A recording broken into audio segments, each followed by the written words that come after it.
The wasteland is without a doubt a strange and dangerous place to live. So that's why today we are going to be exploring some of the most strange things that exists on this universe. Intelligent death claws? The quick answer is sort of yes. The long answer is no, but there's a lot of middle ground to cover here. This is one of the most classic rumors, not because they aren't real, is because the games where this is shown aren't exactly the most popular of the sort. Still, this doesn't make this less interesting, so follow up. Intelligent death claws are encountered sometimes behind Fallout 2 and can also appear on the mobile game Fallout Shelter Online, but let's focus on the main line. They aren't organic death claws, to call them in some way. They are experiments of the Enclave. Yes, they as always are up to no good, and this was first seen in New California. They basically were trying to make them more intelligent, and oh boy, they got that goal, with the plus of giving them the ability to also talk. We are transported to 2235. The Enclave is always up to something fishy, has captured some death claws, and for whatever reason they actually had, exposed them to the forced evolution virus, effectively boosting their intelligence and giving them the ability to talk. Not perfectly, but understandable for a monster. The experimentation never ends, even with a post-nuclear war zone. So want to know the results? Enclave experiments with death claws. Well, actually I lied a bit. We know why they did it. They were looking for new tools. The Enclave hoped that with this small experimentation, the death claws would be intelligent enough to obey orders and obviously never question anything. This backfired pretty badly. Not because they failed, more like the contrary. They succeeded so big that the death claws' intelligence made them question the morality of the faction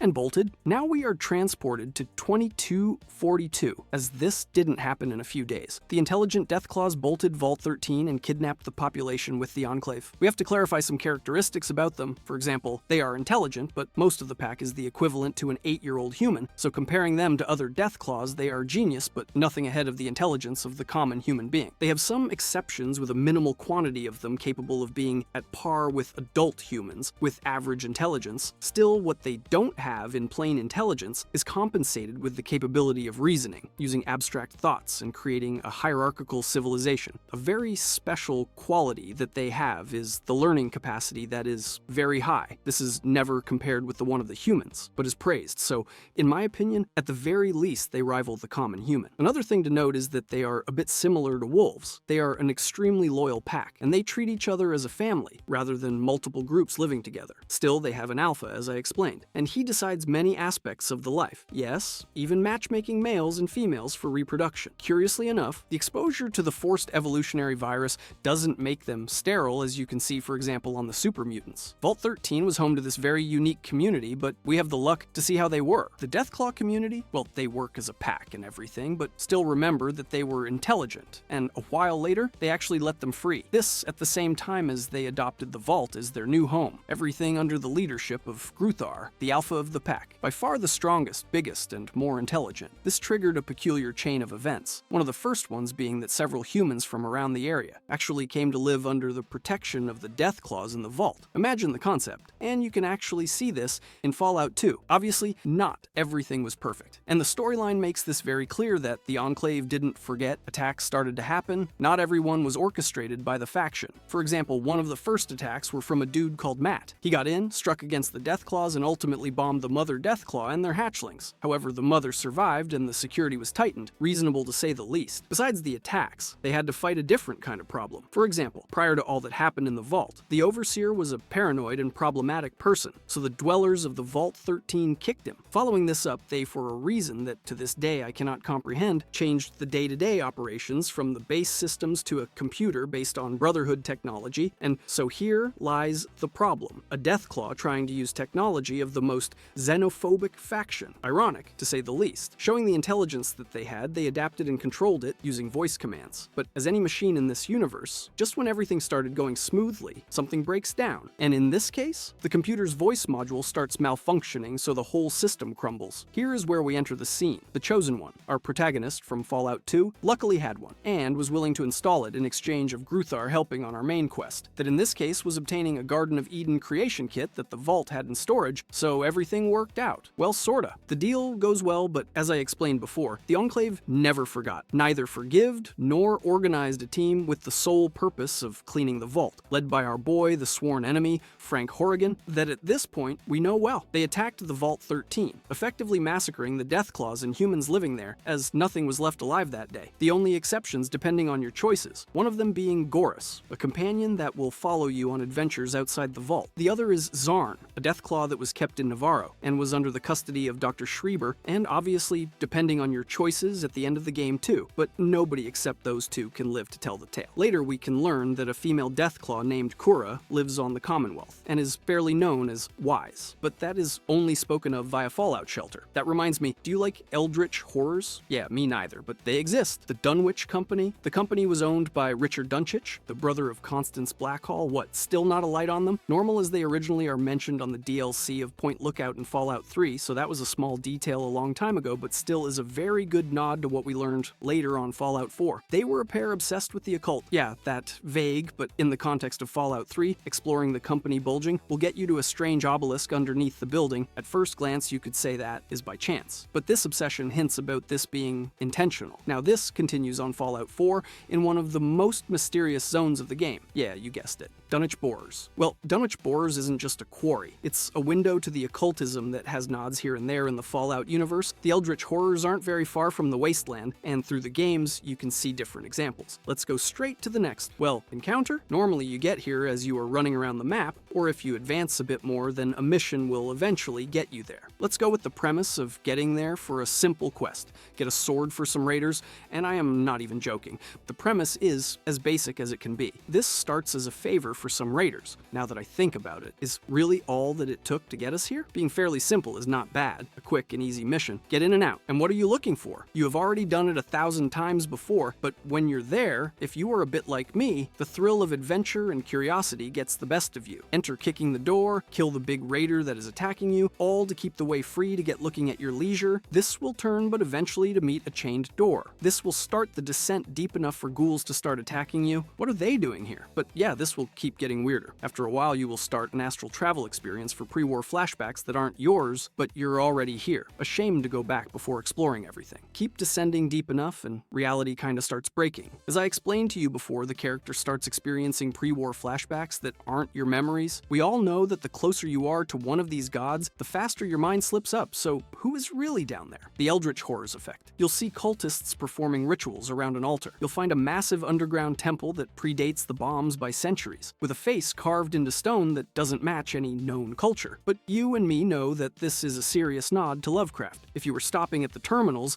they would tell you that Dunwich Borers LLC was mining here before the war. A name that could not mean much if you don't have a fresh memory of the DLCs of Fallout 3, but here we already explained the reference. They also mention finding artifacts and workers reporting whispers from below. The deeper they dug, the more workers went insane, but as any cooperative that is greed knows no limits, the company kept digging anyway. Another reference to the Lovecraftian horrors that humans by only getting near them can be affected in twisted ways. A while later, and at the very bottom, underwater, past the feral ghouls that used to be the workers, you find Kremva's tooth, this sacrificial blade that does poison damage and has no business existing, but it does, a cult doing rituals. And now the most important instrument is in your hands. Next to it is an altar covered in blood that still appears to be wet after 200 years. So if this doesn't point to a greater power, then I don't know what will. Also, looking around you will get face to face with something similar to a face carved in the stone that appears to be watching you directly. This affects even gameplay-wise, because if you decide to stay longer than necessary, then you will hear the whispers. And yeah, you maybe will start to connect with the workers that wrote about them. This connects directly to Fallout 3's Dunwich building, if you remember. On that malevolent building, you can find similar altars, possessed survivors, and an obelisk that made people hear voices, so everything connects, right? Well, there's more to it. A family started everything, a book in particular, but to get there, we still have to talk a bit more. The Blackhall family, separated by a whole generation of games, but still. Both locations reference the Blackhall family, who've been worshipping something called Ugg Qualtoth for generations. This entity is not exactly very documented, but which one is, at the very least, we can learn the name, and if we want to conserve our minds, that is as far as we can go. Continuing talking about the buildings, both feature architecture that doesn't match human construction. Not because it is practically impossible, but more like the design doesn't make much sense. A twisted way of planning, if you ask me. Or my mind simply cannot decipher the intentions behind that construction. This doesn't end here, as both suggest. Something ancient lives beneath the earth, we cannot confirm or neither deny that. But having those underground constructions are almost impossible to be by chance. Now, we get back again to Dunwich. If you are adventurous ahead of the limitations of gameplay, we can find some sort of cutted content behind the walls, and you can find massive rooms that aren't accessible through normal play. These aren't your typical rooms full full of nothing or small space for the game to function as placeholders of spawns or something. No, they are fully textured, lit, decorated rooms. One adds to the mystery of the mannequins in Fallout 4 as it contains several mannequins arranged in a spiral pattern around a central pit. The pit has no bottom in the game engine. Yeah, we are talking about a hole that is literally infinite. A cool detail or missed insight, depending how you see it, is that using whatever no-clip or cheat engine, you get there and drop something in, the game crashes after a while. Another creepy side to the mystery is that the flashback sequences show 4 cultists, but 5 shadows. A small detail, but creeps me out the most. If you watch carefully, you can count them if you want, but it's a fact that there's always one extra shadow that doesn't match any character model. It follows you through the flashback, and when the sequence ends, that shadow stays in the mind. If you're like me and look around a lot, then you can see it on the walls, or maybe I am going crazy. Another strange thing that Fallout 3 drops on us is inside the terminal of Hugo Blackhall's, all the way into Point Lookout, and it mentions the next lines, "The book Father found in the Massachusetts mine." We speculate that the book appears in Dunwich Borers, as you can find one sitting on the altar, but you can't interact with it. Strange because you can simply drop it as a common lot, but the game doesn't let you. Hell, even inside the game files, the texture file is called kingsportbook.dds, a reference to another Lovecraft story where reading a specific book drives people insane. Yeah, I had to investigate that part. Still, this tells us that Bethesda put an unreadable book in the game that canonically can make people crazy, cool, and at the same time dangerous. But, well, I always have found those references to be awesome. Now, to close the point, Lovecraft's book called The Dunwich Horror inspired this. Well, the name tells everything, is obvious. But the game takes it a lot further. Fallout 3 and 4 are giving you glimpses of it, but in 76 they were all in and actually confirmed that eldritch entities exist in Fallout. We aren't talking metaphorically, a variation, an evolved virus monster, or even through radiation mutations. We are talking about actual ancient gods sleeping beneath Massachusetts, and you can see one in the flesh on Fallout 76. This makes a world already ruined by human war, radiation, and monsters, everything that the Wasteland is about, also a world where cosmic horrors were waiting underground the whole time, and nuclear war just made it easier for them to rise. Or maybe they don't care, but exist in the same existence plane as us. I understand that Dunwich talks in a creepy and mysterious way, but the message is clear. The Wasteland holds a lot of mysteries, but still some things can't be explained by radiation. Some things were here before us, and will remain here long after we leave. Still, this unsavory feeling don't leave me. When I start to think about it, I only see these type of glimpses as a wasted opportunity. So much potential. And gameplay-wise, strange to not use those rooms on Fallout 4. The whole gives me vibes of a very particular horror that could have been used at the very least on a side quest or secret marker mission. Also, don't misunderstand me. I understand that most of these sinister vibes that the eldritch entities give are directly relationed with the fact that we don't see them. They aren't monsters that you can kill or something that can be given form, as the stories normally end with the character meeting the entity of the book and dying in cruelsome ways or losing their mind, so this way of handling them fits the Lovecraftian lore to some extent. Changing topics, cut content always hurts my heart, and the games always have a fill of it. Just like certain enemies that would refer to the entities, but who knows? Maybe in the future. Now, a whole community with new species being thrown sideways in the first game is on the scope. Care to know which one? The Burrows. We are on Fallout 1, here everything started, and even here, the game didn't have the time or the resources to get everything that the devs wanted on the screen. One of the most prominents were the coons, or most commonly named the Burrows, a strange type of mutated raccoons known as Slanter from the Glow. They look pretty cool, as you can see right here. Everything started with 4 raccoons that escaped the research facility in 2101. As they were roaming around, they found on a lucky streak a small oasis that strangely wasn't affected as severely by the nukes as all the other locations. Once they settled on that area, they basically took over the zone, becoming skilled hunters and also started studying,